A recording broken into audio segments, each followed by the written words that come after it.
time to talk, and you might have to crawl even after you walk. Had your things blow up in my face, sing the long shot, win the race.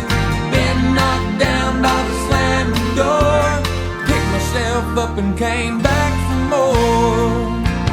Life's a dance, you learn as you go. Sometimes you lead, sometimes you follow. Don't worry about what you don't know.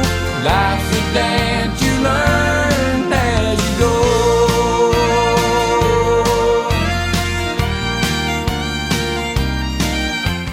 Sure, I am a Blue Jacket through and through.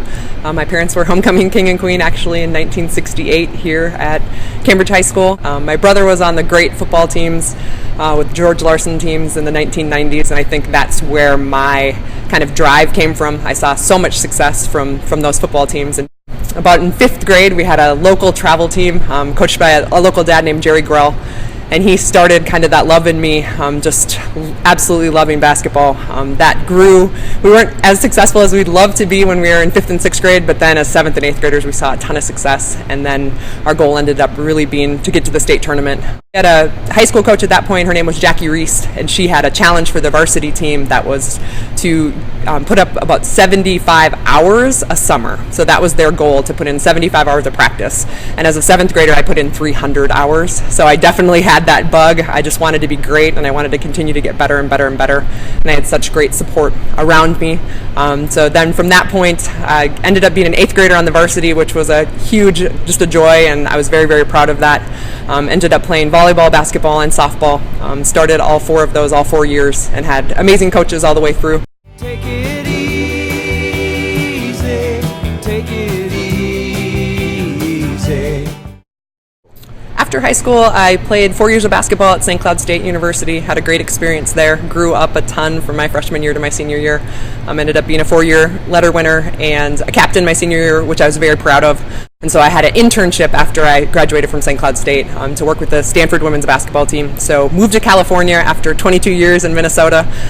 Worked about 5 different jobs with my internship because it was unpaid in Palo Alto, California. So had a great experience, just worked with the women's team and knew that's what I wanted to do. So I started coaching college. So I've been coaching college basketball for the last 15 years. From Stanford, I had a great opportunity to go to the University of Arizona, got my graduate degree at Arizona, stepped in as an assistant coach there. From there, I was at Miami University in Ohio, in Oxford, Ohio, and had 1 year of experience there. And then I was the recruiting coordinator at Western Carolina University, which is right outside of Asheville. I've spent the last 3 years at the University of Wisconsin La Crosse and absolutely loving it. So I'm an assistant basketball coach, and I'm actually one of the admissions counselors as well. So it's been a great experience. This past year we were 22-5. It was the best season we've had, the team had in 30 years, and we returned the entire team. So we're super excited about it.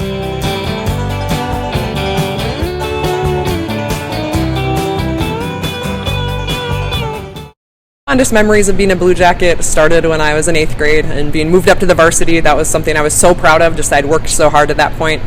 Getting my Letterman's jacket was a big deal. Other fondest memories was our senior year in 1999. We were in the section finals, and it was in North Branch, which is so close that it was the whole town just flooded to North Branch. So we were in the game to go to state against Cloquet. We ended up winning 44-42. Qualifying for state, making all of our dreams come true as our senior class was something that I will never ever forget. It was an incredible moment. And then getting to the state tournament, we got to play in the barn, which was awesome. We played Minneapolis North, and we didn't fare very well, but just to be 24-4 and to finish 4th in the state was awesome. And the pep band would always play Lady Madonna for me. Eric Anderson would always make sure that they'd play that song because it was just one that got me pumped up, and I'd jump around and get excited. So our junior year, we had a section game in Minnesota Duluth, so I was at UMD, and the pep band wasn't there. Something had happened, and they were late, and all of a sudden there was 3 minutes to go, and I thought, I'm going to have to play without listening to this song, which we had done time and time and time again, and it was such an important game.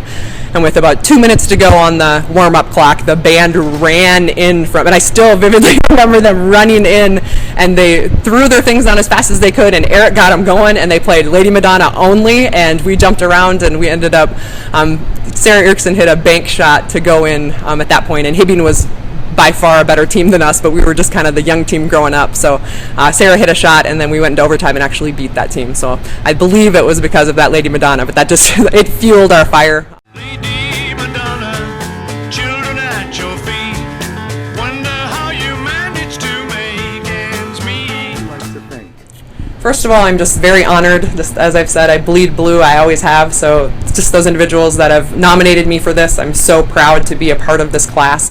From that point, just my teammates all the way through, I've learned so much and spent so many hours in the driveway, whether they wanted to or not. The coaches that I've coached with, so Joan Von Vicini, she's from the University of Arizona. She really taught me how to recruit, which I absolutely loved doing. Tara Vanderveer at Stanford was an incredible experience, just a brilliant basketball mind that I've learned so much from just in my coaching experience. And then Karen Middleton is also an individual that I've learned so much from on and off the court. My coaches from Lori Soley in middle school, just supporting me all the way through.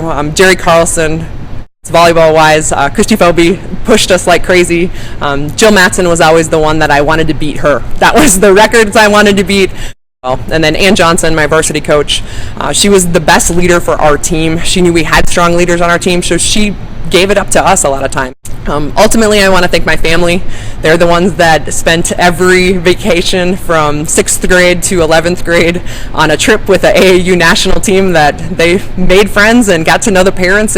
My brother, he was the one 5 years older, just that showed me what success is, and his family, they're awesome people. So my brother and his family, and then my parents have been just the biggest supporters, from their homecoming queen, just loving each other, showing just how to love one another. The past year I just finished breast cancer treatment a year ago, August, so my family is the most important thing. I think you realize you have a totally different perspective, but I had 281 days of treatment, and I had 139 appointments that I went through, several surgeries, and just having your family by your side through all of that, it just makes moments like this just even that much more special. When I found out that I was going to be inducted into this, I got emotional, and I was very, very proud, but I would have never done that without my family.